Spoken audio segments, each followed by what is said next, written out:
তুমি যদি ফ্রেন্ডের সাথে রাত্রে স্লিপ ওভার করতে চাও, তোমার এটা করতে পারা উচিত। তুমি যদি ফ্রেন্ডের সাথে রাত্রে স্লিপ ওভার করতে চাও, তোমার এটা করতে পারা উচিত। আসসালামু আলাইকুম ওয়া রাহমাতুল্লাহি ওয়া বারাকাতুহু। আলহামদুলিল্লাহ ওয়াসসালাতু ওয়াসসালামু আলা রাসূলিল্লাহ ওয়া বা'দ। সুপ্রিয় দর্শক শ্রোতা ভাই বোন, সম্প্রতি রাজধানী ঢাকায় আনুশকা নামের একজন কিশোরীর মর্মান্তিক মৃত্যুতে দেশের লক্ষ লক্ষ মানুষের হৃদয়ে রক্তক্ষরণ হচ্ছে। তার পরিবারে নেমে এসেছে শোকের ছায়া। আনুশকার মতো সম্ভাবনাময়ী মেয়েরা এতটা মর্মান্তিকভাবে কেন হারিয়ে যাচ্ছে? এ ধরনের ট্র্যাজেডি এদেশে নতুন নয়। প্রায় সময় আমরা শুনতে পাই এ ধরনের ট্র্যাজেডি একের পর এক ঘটেই চলছে। প্রিয় দর্শক, এ ধরনের মর্মান্তিক ঘটনা এবং ট্র্যাজেডির পেছনের কারণগুলোকে যদি আমরা চিহ্নিত করে এই সমাজ থেকে নির্মূল করতে না পারি, তাহলে এ ধরনের ঘটনা আমাদের সমাজে একের পর এক ঘটেই চলবে এবং আমাদের কান্না কখনোই থামবে না। প্রিয় দর্শক, আমরা জানি আমাদের সমাজে এক শ্রেণীর মানুষ, তারা এ সমাজের কিশোর কিশোরীদেরকে, তরুণ তরুণীদেরকে বিবাহ বহির্ভূত সম্পর্ক করবার জন্য প্রেরণা যোগায় এবং তাদেরকে নানাভাবে একে অন্যের সঙ্গে একান্তে মিলিত হওয়া এবং একে অন্যের সঙ্গে সময় কাটানো, অবৈধ সম্পর্ক করা, এমনকি দৈহিক সম্পর্ক করার বিষয়টিকে তারা কোনোভাবে দর্শনীয় হিসাবে দেখাতে চাইছেন না। বন্ধু, আপনার বান্ধবী, আপনার বয়ফ্রেন্ড, আপনার গার্লফ্রেন্ড, আপনার জাস্ট ফ্রেন্ডস, আপনার অনলি ফ্রেন্ডস, যার সঙ্গে ইচ্ছা তার সঙ্গে ঘুরতে যান, বন্ধুরা মিলে ঘুরতে যান। মেয়েকে তো দেখলাম ছেলেদের সাথে ঘোরাফেরা করছে। এই ধরনের সাত কথা বলার লোকের অভাব হবে না। এদের কথা যদি আপনি কান দেন, তাহলে কখনোই আপনার ছেলেকে মেয়েকে ইন্সপায়ার করতে পারবেন না। তুমি যেতে চাও ফ্রেন্ডের সাথে, তোমার যাইতে পারা উচিত। তুমি যদি ফ্রেন্ডের সাথে রাত্রে স্লিপ ওভার করতে চাও, তোমার এটা করতে পারা উচিত। তুমি যদি ফ্রেন্ডের সাথে রাত্রে স্লিপ ওভার করতে চাও, তোমার এটা করতে পারা উচিত। প্রিয় দর্শক, আমরা মনে করি এ ধরনের ঘটনার পেছনে মূল কারণ হলো এই সমস্ত মানুষের এই অসুস্থ চিন্তা সমাজের সর্বস্তরে, বিশেষ করে যুব সমাজ এবং তরুণদের মধ্যে ছড়িয়ে দেওয়া এবং চাপিয়ে দেওয়া। প্রিয় দর্শক, আমরা জানি যে আমাদের দেশের বেশিরভাগ তথাকথিত নাটক, সিনেমা, নোবেল, এগুলোতে শেখানো হয় আমাদের যুবক যুবতীদেরকে, কিশোর কিশোরীদেরকে যে তথাকথিত অবৈধ প্রেম, অবৈধ ভালোবাসা, বিবাহ বহির্ভূত সম্পর্ক, এটা করতে গিয়ে প্রয়োজনে অভিভাবককে, মা বাবাকে, সমাজ এবং পরিবারকে ডিনাই করতে হবে এবং প্রয়োজনে পরিত্যাগ করতে হবে, তথাকথিত প্রেমকে জয় করতে হবে।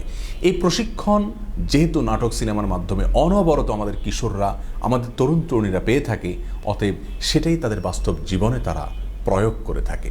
প্রিয় দর্শক, এই অসুস্থ সংস্কৃতি যদি আমরা থামাতে না পারি, তাহলে কোনো অবস্থাতেই আনুশকাদের এরকম মর্মান্তিক মৃত্যু এবং ট্র্যাজেডিকে আমরা থামাতে পারবো না।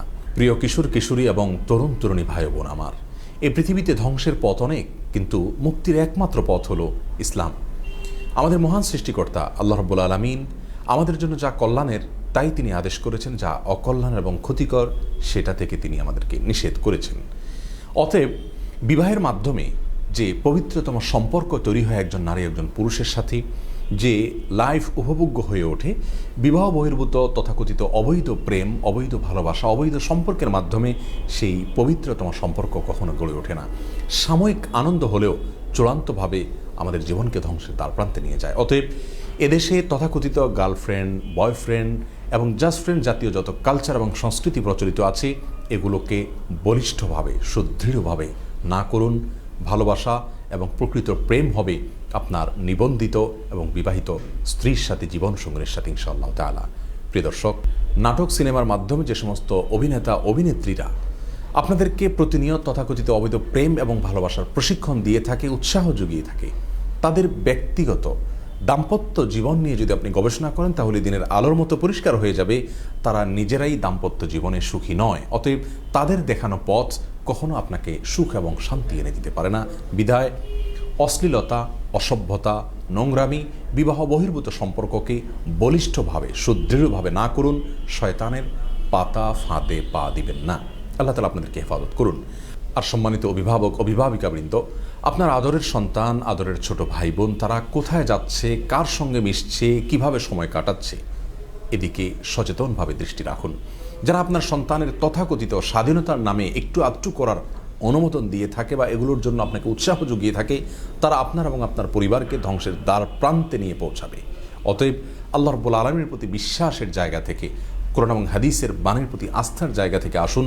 সকল প্রকার বিবাহ বহির্ভূত সম্পর্ককে আমরা না বলি, সকল প্রকার অশ্লীলতাকে আমরা না বলি এবং অবাধ মেলামেশাকে আমরা না বলতে শিখি। আনুষ্কার ঘটনাটা যদি আজ বিবাহের মাধ্যমে ঘটতো তাহলে হয়তো আমরা দেখতে পেতাম এতক্ষণে তার বাবা মা সহ অনেকেই বাল্য বিবাহের দায়ে অপরাধী হিসাবে আসামির কাঠগড়ায় দাঁড়াতে হতো।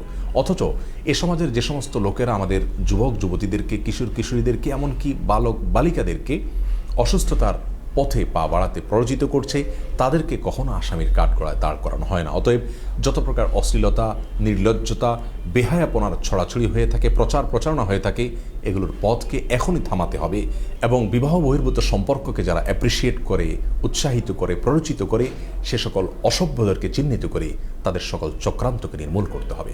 তবেই একটি সভ্য এবং সুস্থ সমাজ বিনির্মাণ হতে পারে। আল্লাহ রাব্বুল আলামিন আমাদের সকলকে সকল প্রকার অশ্লীলতা থেকে, বেহায়াপনা থেকে, অসভ্যতা থেকে মুক্তি নসিব করুন। আসসালামু আলাইকুম ওয়া রাহমাতুল্লাহি ওয়া বারাকাতুহু।